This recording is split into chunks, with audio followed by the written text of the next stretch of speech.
আসসালামু আলাইকুম এভরিওয়ান। আমরা আছি পবিত্র মক্কা নগরীর মসজিদুল আল হারামে।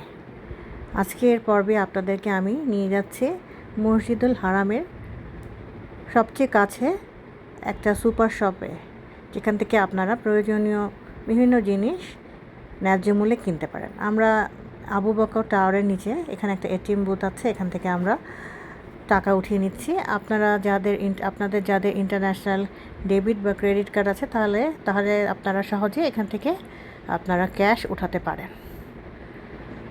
এটা হচ্ছে আবু বকর টাওয়ার বা মক্কা টাওয়ার যেটাকে বলে, সেটার নিচে আমরা ক্যাশ নিয়ে নিলাম। তারপরে আমরা সেই যে আবু বকর টাওয়ার বা মক্কা টাওয়ার সেটার সেকেন্ড ফ্লোরেই একটা সুপার শপ আপনাদেরকে দেখাচ্ছি। এর আগে আপনারা বিন দাউদ সুপার শপটা দেখেছেন। এখানে আরেকটা সুপার শপ আছে, সেটা হচ্ছে পান্ডা। এটা খুবই জনপ্রিয় সৌদি আরবের একটা সুপার শপ। আর বিন দাউদটা হচ্ছে ক্লক টাওয়ারে, আর এই পান্ডাটা হচ্ছে মক্কা টাওয়ারে। আগে এখানেও একটা বিন দাউদ ছিল, তবে এখন এখানে পান্ডা এটার নাম। আমরা চলে আসলাম সেকেন্ড ফ্লোরে। এখানে অনেক রকম সব আমাদের দেশে যেমন মিনা বাজার, আগোড়া, ঠিক এরকম একটা সুপার শপ। এখানে আপনারা সব ধরনের জিনিস পেয়ে যাবেন। তাই যারা প্রতিদিনের খাবার কিনতে চান বা গিফট আইটেম কিনতে চান তাদের জন্য এটা একটা সেরা প্লেস, কারণ এখানে আপনি ঠকবেন না এবং ন্যায্য মূল্যে ভালো জিনিসটা পাবেন। এই যে দেখতে পাচ্ছেন আমরা কিছু জুস, দুধ এগুলো নিয়ে নিচ্ছি ইফতারের জন্য।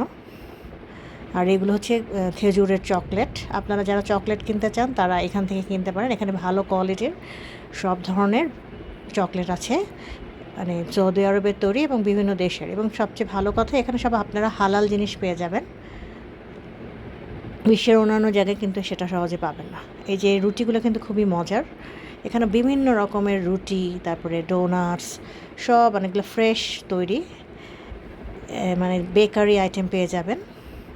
খুবই মজাদার কিন্তু এই যে ওদের বেকারি আইটেমগুলো আমি ট্রাই করেছিলাম। আপনারা যারা যাবেন ট্রাই করতে পারেন। এগুলো কিছুটা এক্সপেন্সিভ হলেও এগুলো কিন্তু অনেক মজা। এই যে চিজ কেকটা আমি ট্রাই করেছিলাম, চিজ কেকটা খুবই ভালো ছিল।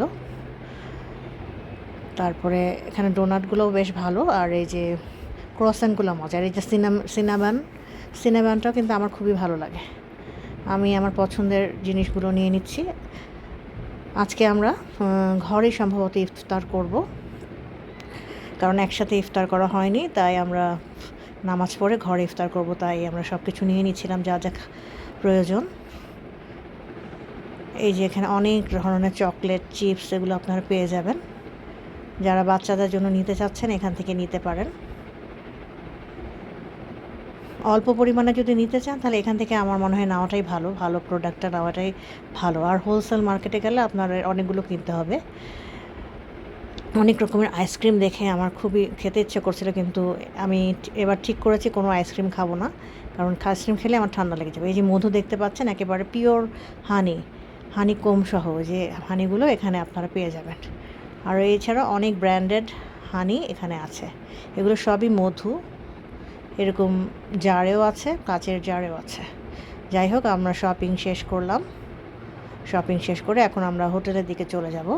তার আগে কিছু আমরা খাবার কিনে নিচ্ছিলাম। আমরা সাফা টাওয়ারে, যেটা ফুড কোর্ট আছে তৃতীয় তলায় সম্ভবত, সেখানে অনেক ধরনের বাংলাদেশি রেস্টুরেন্ট আছে। আপনারা যারা বাংলাদেশি খাবার খেতে চান এখানে এসে মিস করছেন, বিভিন্ন পেঁয়াজু, ছোলা, মুড়ি এগুলো সবই আপনারা পেয়ে যাবেন সাফা টাওয়ারে। একেবারে এটা কিন্তু কাবার চত্বরের যে বাইরের চত্বরটা, সাফা টাওয়ার কিন্তু সবাই চিনে, সেটা ফুড কোর্টটাতেই আপনারা এগুলো পেয়ে যাবেন। আমি একটু জুস নিব, তাই পছন্দ মতো জুস খুঁজছিলাম। জুস নিব আর দেখি বাংলা খাবারের মধ্যে কী নেওয়া যায়। এখানে জিলাপি থেকে শুরু করে ছোলা সব কিছুই কিন্তু আপনারা পেয়ে যাবেন। সব কিছু আর ভিডিও করা হয়নি, কিন্তু আপনারা এখানে দেখবেন বাংলাতেই লেখা আছে বাংলাদেশি রেস্টুরেন্ট। এছাড়া এখানে আপনারা মালয়েশিয়ান খাবার পেয়ে যাবেন, অ্যারাবিক খাবার পেয়ে যাবেন। সব ধরনের খাবারই এই ফুড কোর্টে আছে। এই ফুড কোর্টটা খুব বেশি বড় না হলেও এখানে কিন্তু অনেক ভ্যারাইটি আছে, আপনার পছন্দ মতো কুজিন এখানে পেয়ে যাবেন। শর্মাটা আমার খুব ভালো লাগে, তাই আমি শর্মা একটু নেব ভাবছি। এই যে দেখতে পাচ্ছেন বাংলা লেখা আছে, বাংলাদেশি খাবার। এই যে এসকেলেটার দিয়ে উঠলেই আপনি সামনে পেয়ে যাবেন। দুটো এসকেলেটার আছে, যেদিক থেকে উঠুন আপনারা একটু খুঁজলেই পেয়ে যাবেন। অনেকগুলো 4-5টার মতো মনে হয় সম্ভবত আছে বাংলাদেশি খাবার। এছাড়া চকলেট, জায়নামাজ, তারপরে বিভিন্ন শোপিস এগুলো কিন্তু পেয়ে যাবেন। আর নিচের তলায় আপনারা জায়নামাজ অন্যান্য জিনিস পেয়ে যাবেন। বাংলা লেখা দেখতে পারবেন। এই যে বাংলাদেশি একটা রেস্টুরেন্ট, আমরা দেখছি এখানে কি আছে। আরও কয়েকটা আছে। এটা হচ্ছে সাফা টাওয়ারে। সাফান টাওয়ারটা কিন্তু সবাই মোটামুটি চেনে, ক্লক টাওয়ারের সাথেই লাগোয়া। আমি একটু জুস নিয়ে নিচ্ছি, কিউই জুসটা। আর এখানে এই যে প্রাইস দেয়া আছে, আপনারা আপনাদের প্রাইস দেখে আর পছন্দ মতো খাবার নিতে পারবেন। এই যে দেখতে পাচ্ছেন বেগুনি, আলুর চপ, সব কিছুই কিন্তু এখানে অ্যাভেলেবেল। এছাড়া অ্যারাবিয়ান ডিশও আছে। অ্যারাবিয়ান ডিশও আপনারা পেয়ে যাবেন, খাপসা থেকে শুরু করে সব কিছু। ওই যে ছোলা রয়েছে। আমি একটু দেখছিলাম, হালিমটা অ্যাভেলেবেল ছিল না। হালিমটা খেতে মন চাচ্ছিল, কিন্তু সেটা এখন অ্যাভেলেবেল নাই। এছাড়া ফাস্টফুড তো রয়েছেই, বাংলাদেশি স্টাইল বার্গার সব কিছুই পেয়ে যাবেন। যাই হোক, আমরা খাবার নিয়ে এখন হোটেলের দিকে যাচ্ছি। আমাদের হোটেলের সামনে এই বিড়ালগুলো সবসময় থাকে। ওদেরকে সবসময় দেখি কারা জানি খাবার দেয়, সম্ভবত মালয়েশিয়ানরা বেশি ওদেরকে খাবার দেয়। খুব কিউট কিউট সব বিড়ালগুলো। ওরা খেয়ে দিয়ে ঝিমুচ্ছিল আমার হোটেলের ঠিক পাশে। এই যে জায়গাটা, হোটেলে চলে এসে এখন আমরা নামাজ পড়ে এসে ইফতারটা করে নিচ্ছি। এই যে এই রুটিগুলো কিন্তু খুবই ভাল লাগে আমার কাছে খেতে। এটা সম্ভবত জবের আটার তৈরি রুটি। এই রুটির সাথে টক দই, আর আমি একটু শসার সালাদ করেছিলাম, সাথে একটু স্ট্রবেরি আর এই যে জুস, এগুলো দিয়ে আমরা আজকে ইফতারটা সারবো। আর এখানে আমি পানি এনেছি, জমজমের পানি ভরে এনে রেখেছি, আর এনেছিলাম ম্যাঙ্গো জুস। ওদের ম্যাঙ্গো জুসটা কিন্তু আমার কাছে খুব ভালো লাগে। তারপরে আবার আমি এশার নামাজ, তারাবি নামাজ পড়ে এখন আমরা বের হয়ে যাচ্ছিলাম। এই যে আমার সামনে যে টাওয়ার দেখতে পাচ্ছেন, এক পাশে বাম পাশে ক্লক টাওয়ার আর ডান পাশে হচ্ছে মক্কা টাওয়ার। এই যে ক্লক টাওয়ারের অপোজিটে, ক্লক টাওয়ারে আপনারা বিন্দাও, এবং এই যে এই টাওয়ারটাতে মক্কা টাওয়ারে আপনারা এই যে প্যান্ডা শপটা পেয়ে যাবেন। চারিদিকে খুব সুন্দর একটা পরিবেশ, নামাজের পরে পানির ছিটে আসছিল আর খুবই ভালো লাগছিল সেই সময়টা।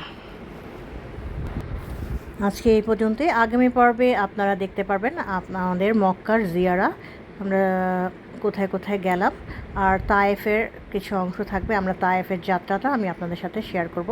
তায়েফে গিয়ে আমরা দ্বিতীয় ওমরাটা কীভাবে সম্পন্ন করলাম সেটাও আমি দেখাবো আমার আগামী পর্বে। সবাই ভালো থাকুন, সুস্থ থাকুন, আমাদের জন্য দোয়া করুন, আর সবাইকে রমজানের শুভেচ্ছা।